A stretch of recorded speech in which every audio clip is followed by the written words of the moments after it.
At the Herald Journal, we're just doing a quick candidate profile on everybody, and especially you guys who are in contested races, which Yes. there is only 2 of. Yeah, At there's the county. one council race, right? Yep.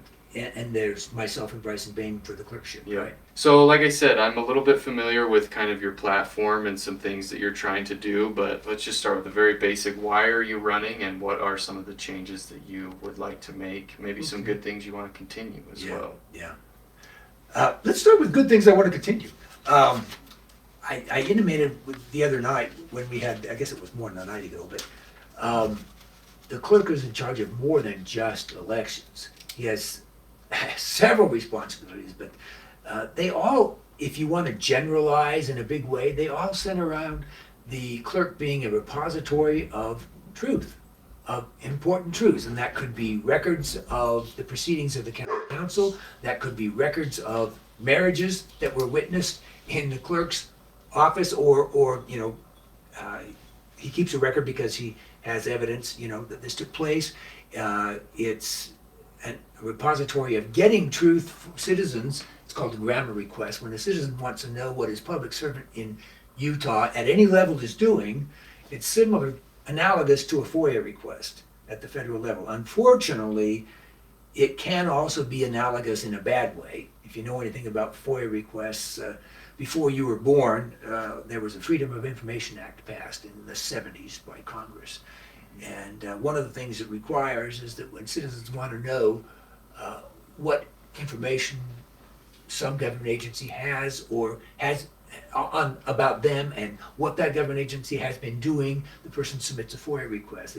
If you follow that in the news, the one thing about FOIA requests, they're always stiff-armed.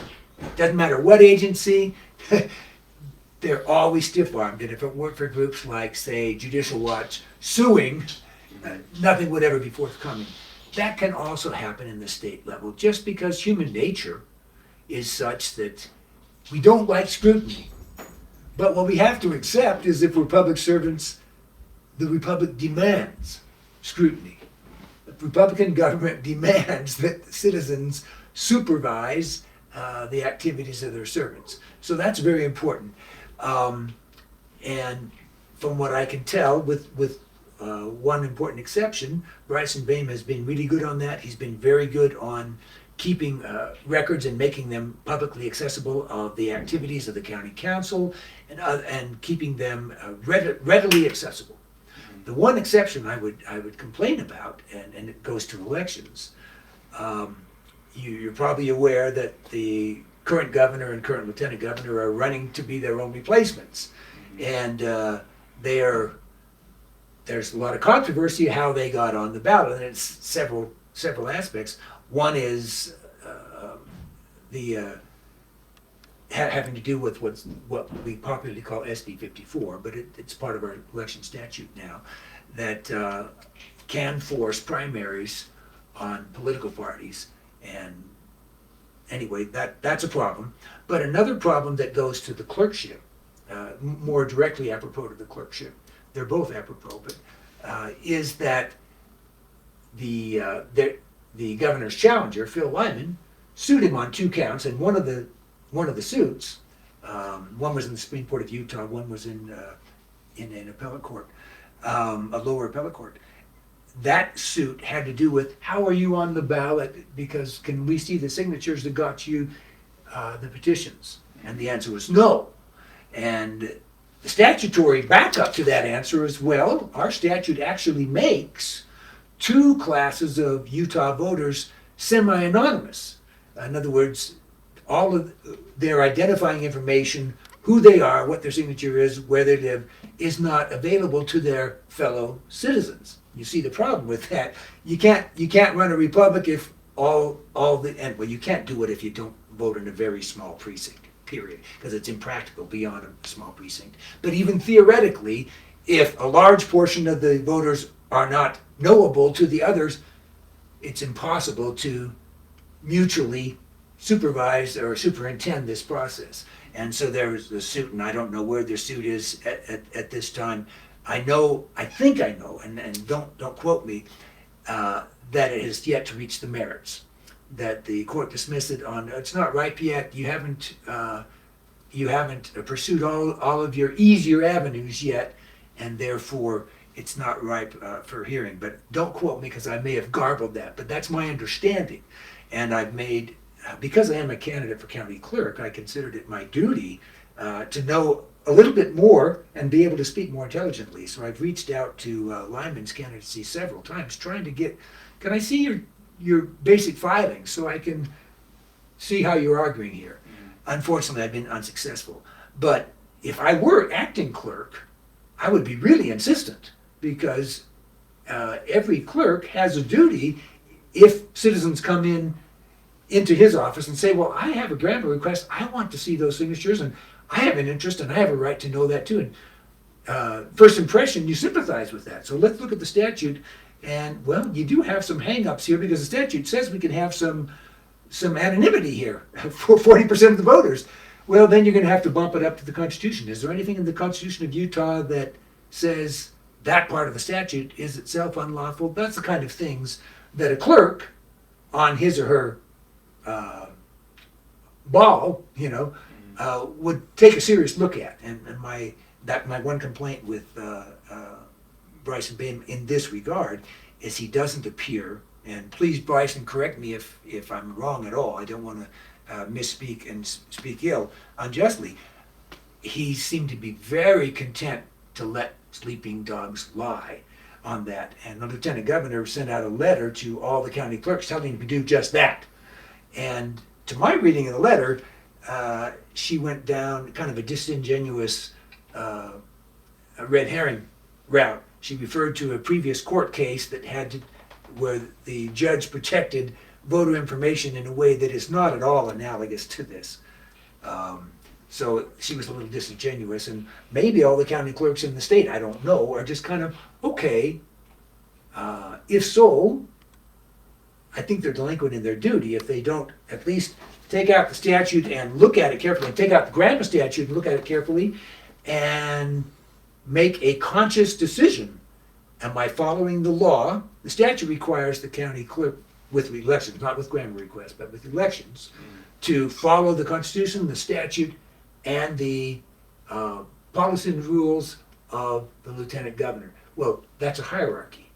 You understand, every public servant being under an oath to the Constitution of Utah, to support the Constitution of Utah, to the extent that a rule or purported advisement in the form of this letter may conflict with the statute, that's obviously dropped by the wayside. You have a statutory duty, it's in black and white to do this. To the extent the statute may conflict with the constitutional requirement, of course, then the statute in that clause is not law. That's the basis of Republican government. So were I clerk there, I would certainly be giving that some scrutiny.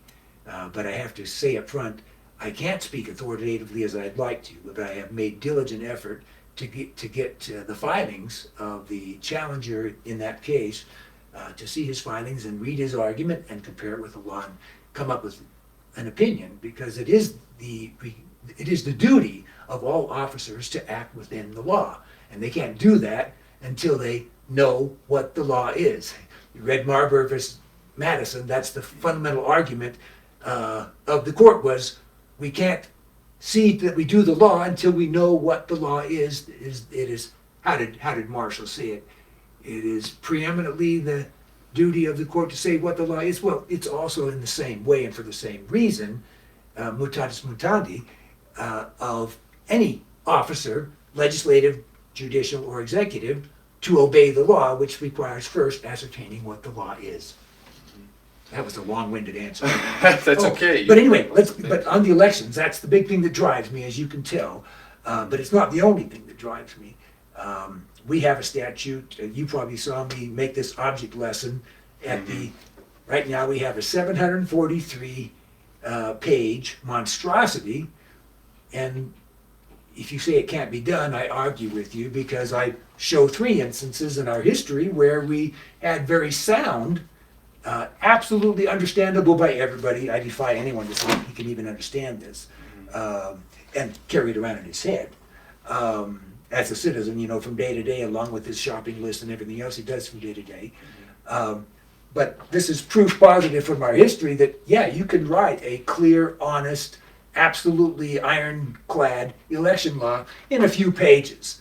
And you raised the question then, well, could it still be that short? Probably not. Might take 10. But it just doesn't, if you do it by precinct and then you replicate it across precincts, it's been done for 2,500 years in Western civilization by all kinds of countries, starting with Greece and then Rome, and and in our country for about 225 years. We didn't, I may be wrong on this, but I don't think so, start doing this nonsense until the last decade and a half in most states. Utah, as Bryson Bain pointed out, was a pioneer, and this county was a pioneer in going down the abyss. He was proud of that, but I'm not. We've traded something sound that all citizens can have confidence in, that we can respect, and we can inculcate respect in ourselves and each other for something that makes that impossible. So, and that's my hobby horse. It is a hobby horse on this. If I'm elected, I intend to master and execute this flawlessly, but at the same time, making myself heard again and again and again to whoever will listen, from the citizens to the county council to the state legislature.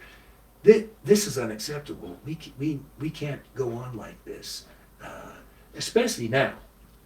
You're maybe not old enough to know, but if you read history, you know we are living in a moment in our country in which a cold civil war that's been brewing for several decades has been turning hot. We've possibly, and I'm a civic historian, if I'd had this interview in the library, you'd see I have about 3,000 volumes, and about 2/5 of them are civic history. It's arguable that we have never been less united. That's scary. And one thing that you can do about that, I often compare our civic union to a marriage. Obviously there are obvious differences, but there are obvious and very powerful similarities. In our country specifically, in other countries it's not the case, but in our country, our Declaration and our Constitution are explicitly founded on an appeal to God's authority. So is a marriage. You go to John and Sally, they appeal to God's authority. Second, there's a mutual exchange of covenants, right? And that entails self-limitation as well as positive obligations on both parts. That's true in a marriage. We forget that that's true in citizenship. When I accede, when I become part of we the people, which is what I do when I grow into manhood and accept the protection of the government and assume the responsibilities, be they paying taxes, be they jury duty, be they, I have become one of the members of that we the people that have, or we the people of Utah, or the we the people of the United States. We've made a covenant with each other that entails mutual obligations. So, and when you see a marriage fall apart, it doesn't usually fall apart in one fell sweep. Often it dies by mutual neglect of those things that you originally did together that were important. And one of those things that we as citizens have in the last 15 or so years in this state, and I say we, even though I'm a latecomer, is we don't do elections together in a real way. That's something fundamental.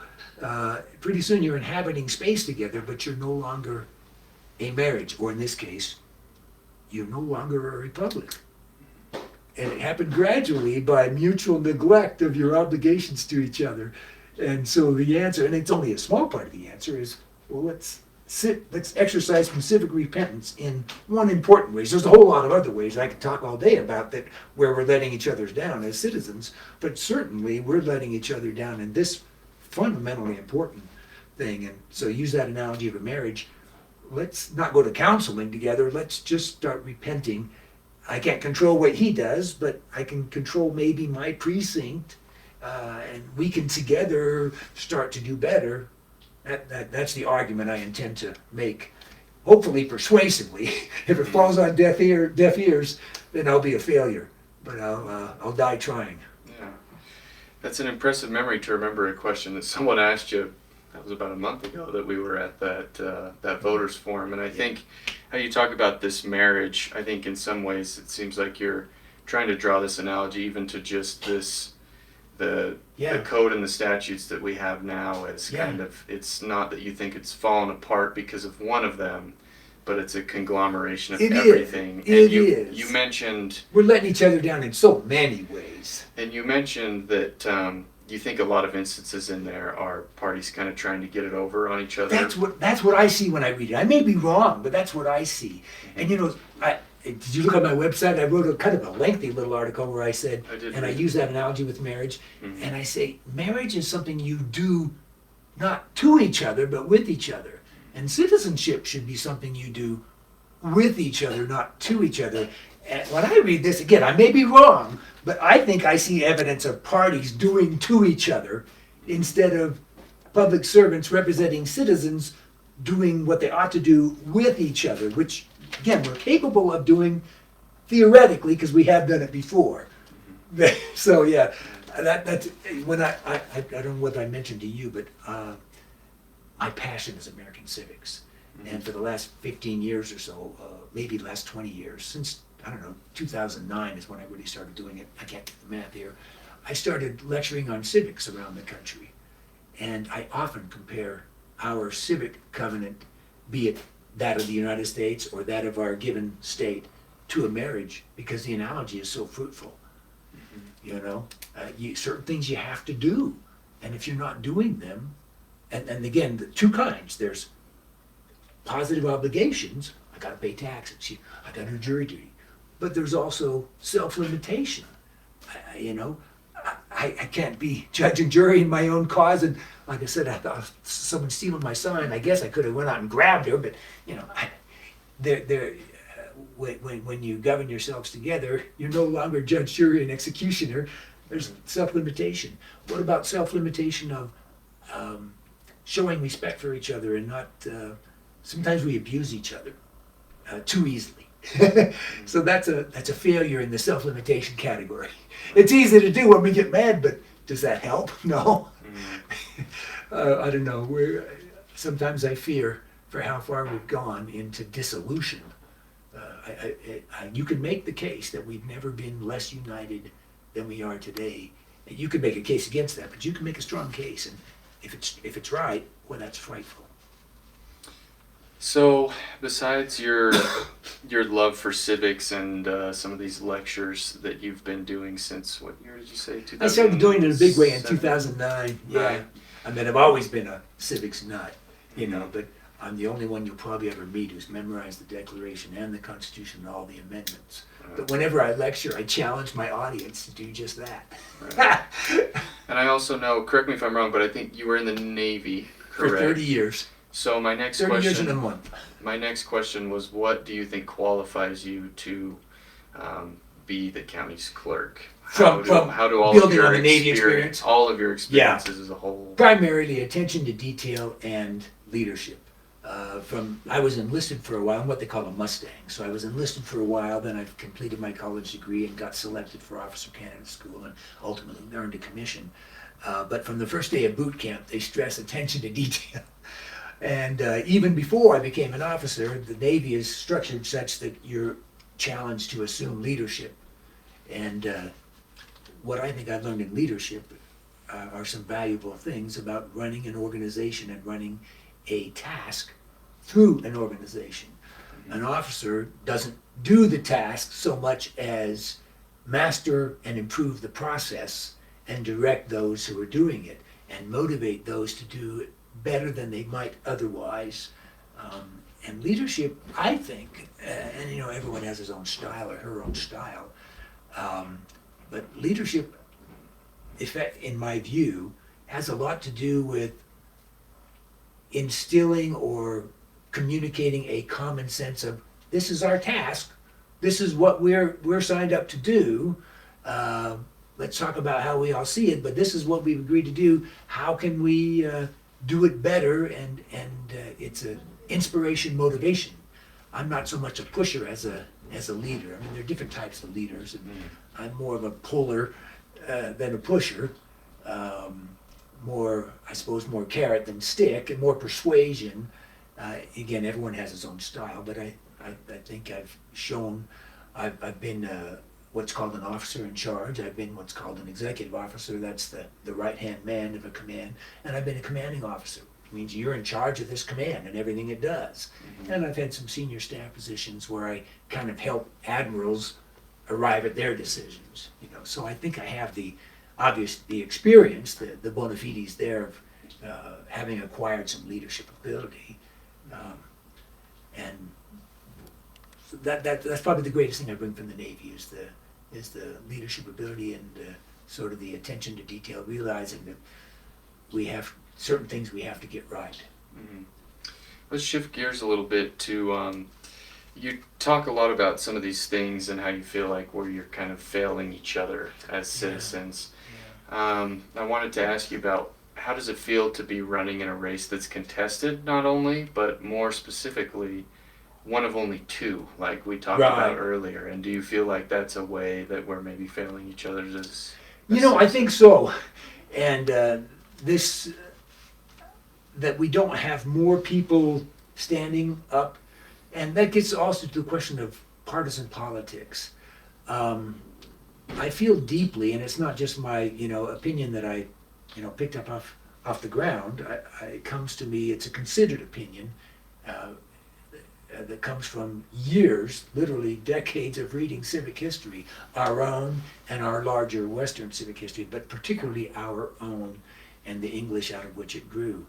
And one of the great things that we Americans came to understand, and there are many, Americans are absolutely unique. There is no polity like ours in written history. But one of the things that we understood very well by the 1770s at least, and certainly we understood it in Philadelphia in 1787, and you can see it in our Constitution and in all of our state constitutions. One of the many things that sort of differentiates them from, say, parliamentary governments or other types of constitutions in the world, there are many things, but one of them is that parties have no acknowledged role in our Utah Constitution, our Nevada Constitution, our California, or our United States. They're not even acknowledged as existing. Whereas in other forms of government, if you follow civics, parliamentary forms of government, you vote for your party and then your party selects who fills what spot. So they constitutionally have a role. We are blessed that parties are not even taken into cognizance by any of our constitutions. But the flip side of that is, almost from the beginning of the Republic, the reality has been parties have been very important. And that's a failing. Even the first generation of Americans, people who actually fought the war and framed and ratified the Constitution, who knew better, so much better than you and I, that it's impermissible to descend into looking at yourself as a Republican or a Federalist, or looking at yourself as a Democrat or a Whig, or looking at yourself as a Republican or a Democrat. They understood better than any of us what a failing that was. By 97, 98, Americans, the best Americans who ever lived, were looking at themselves as Republican versus Federalist. And there were several, that's a favorite chapter of mine to talk about because there's some lessons to be learned out of the crisis of 1798. One of the things that got us out of it, one of the things, there are others, was when Jefferson won the election in 1800 in his inaugural address the next March. You may have read it. One of the things that he said was, "We are all Republicans. We are all Federalists." And then he explained what he meant by that. We all hold to the same sacred truths of the Declaration. We've all ascribed to, framed, and adopted the same Constitution. We have much more at a deeper level in common than we have allowed ourselves to think. And we need to repent and start thinking of ourselves as Americans. And that inaugurated what later came to be known as the era of good feeling that lasted until the founding of the Whig Party. Basically, parties became irrelevant at the national level, as irrelevant as they've ever been. We're deep in the other end right now, where in this state, Republicans are in the preeminence. In another state, Democrats are in the, but doesn't matter. The disease is very similar. And maybe that's why people don't, oh, I can't run against him because whoever's the Republican is going to win, or whatever, right? Mm-hmm. Now, I'm running unaffiliated, by the way. But then this goes to election. Previous election laws, you didn't see the party role. This election law is full of party.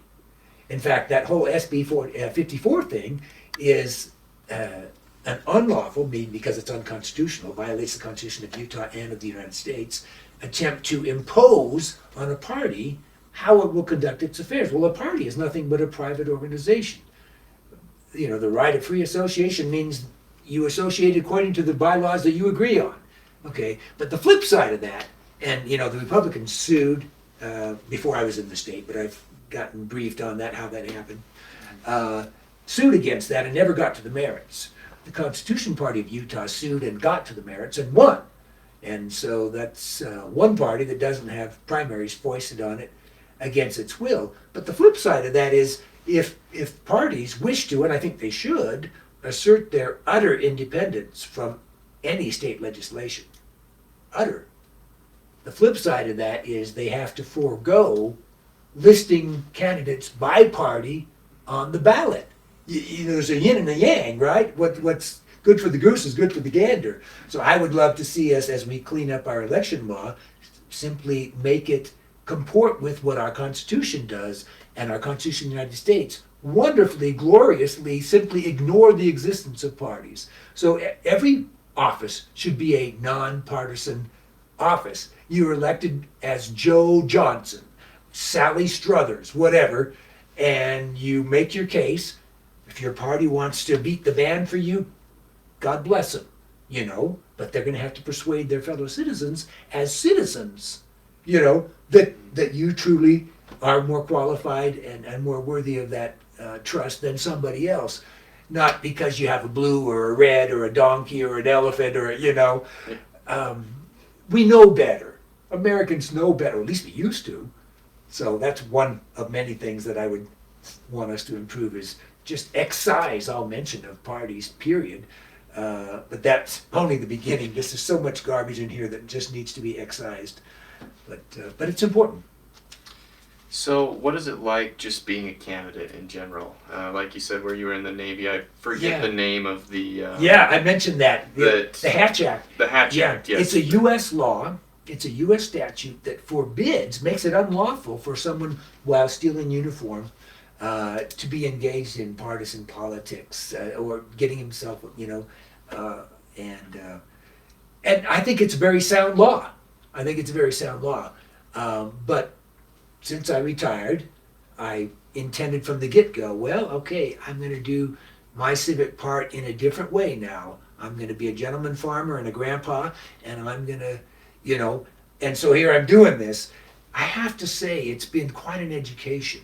So what is a topic that we haven't talked about that you think maybe, I know you kind of mentioned at the start, a lot of the talk has been around the clerk's role in the election, and rightfully so, but what do you think is maybe a topic that we haven't talked about, that you haven't talked about as much, that maybe the public isn't talking about as much when it comes to the role of the clerk, or things you would like to do? That we ought to.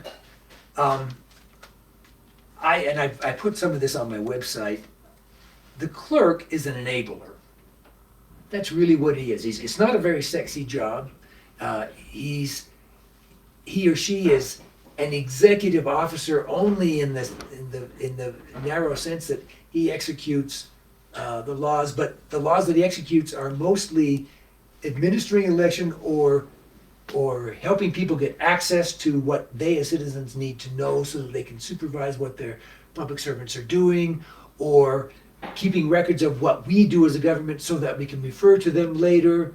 So it's a very unsexy job, but each of its each of the clerk's major duties is actually a crucial enabler without which you can't run a republic. And I referred to the Declaration because one of the charges against King George III was what? That he was calling together legislative bodies at places unusual, uncomfortable, and distant from the depository of their public records for the sole purpose of fatiguing them into compliance with his measures.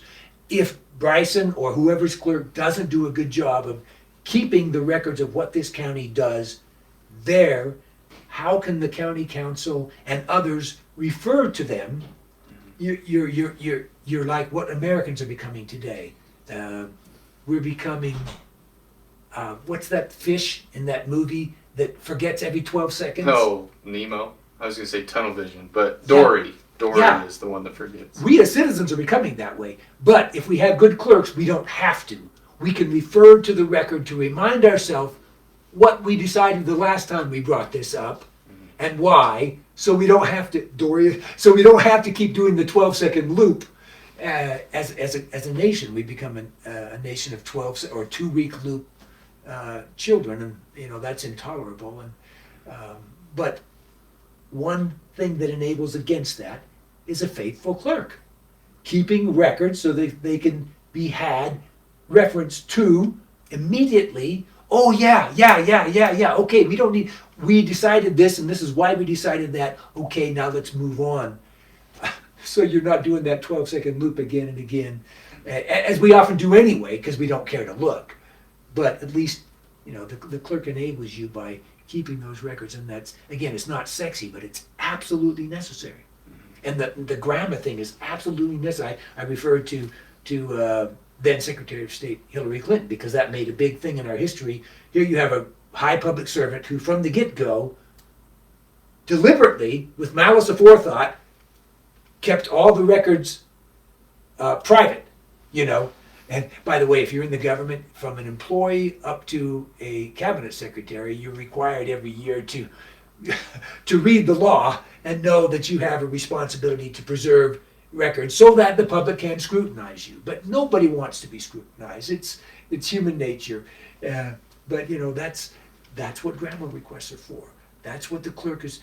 He's going to be a hound dog. I would be a hound dog. If I were the sitting clerk right now, I would be hounding Lyman's campaign until I saw their suit, and I would say, look, if this has merit, it's my duty to somehow at least let the citizens of this county know what I see and how I view it, and they're going to have to make their judgments going forward. But it's, you're a repository of knowledge and truth, and you can't have a self-governing people that has no memory, or that has no visibility into what its servants are doing.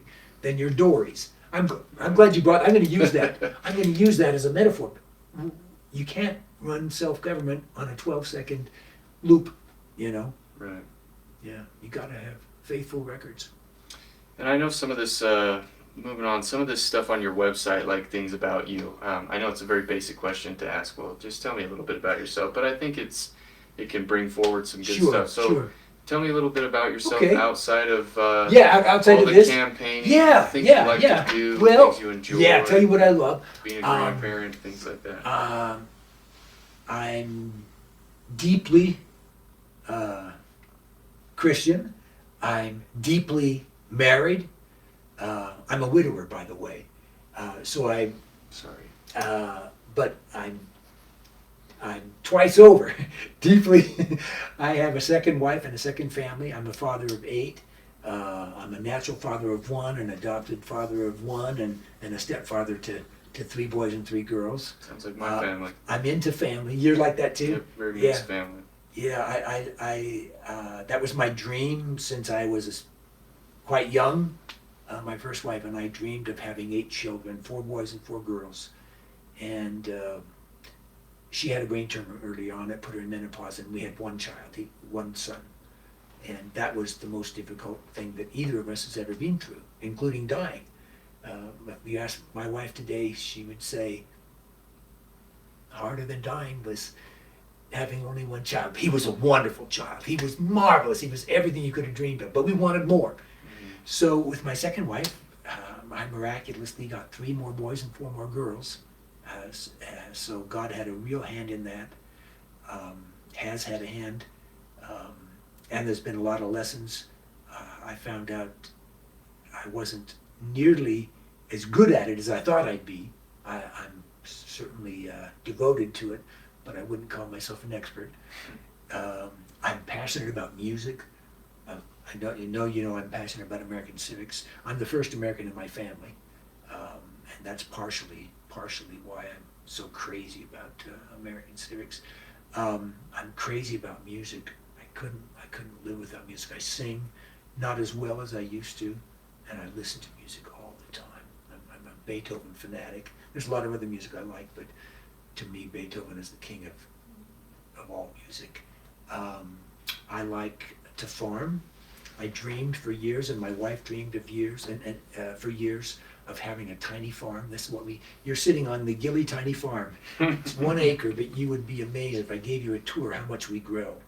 We have some 30 fruit trees we've put in.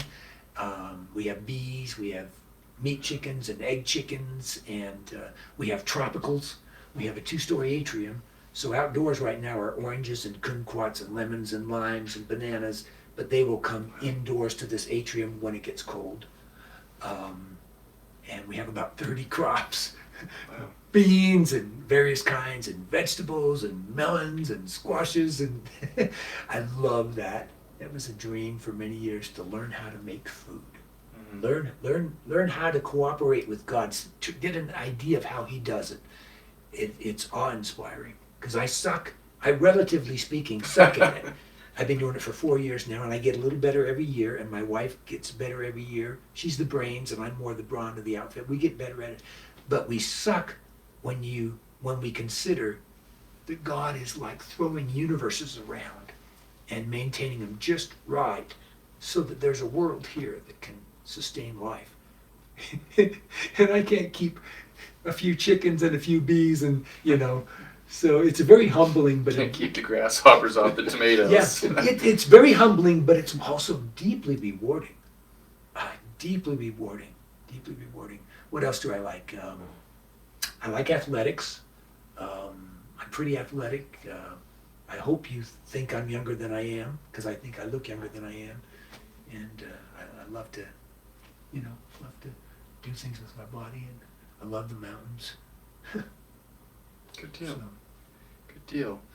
I think that's getting close to about all I have, and That's I awesome. don't know how long you guys are going to be here That's wanting awesome. to.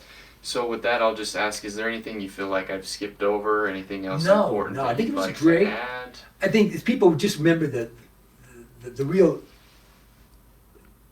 issue, or the turning point between you've got a status quo and so I want to keep things the way they are and just keep doing it, and someone who, is going to execute the law, but is going to make a big noise trying to persuade and help us move back to real elections as just one thing that we can do better. There's a lot of things that we can do better. I fear for our country every day, and I do so with some depth perception, because I've studied our civic history since I was a teenager. Actually, I started when I was 10, when I discovered Jefferson. But we're in a bad way, and the only thing we can do about it is change what we're doing. We can't change what our other fellow citizens are doing nearly so easily as we can change what we're doing, And from the large level down to the county, even down to the individual citizen, I want to help us in a county and in a state do better in one little thing that's not little in importance. It's very important. It's fundamental. Perfect. Well, I think that's. Thanks so much. I think that's it for me.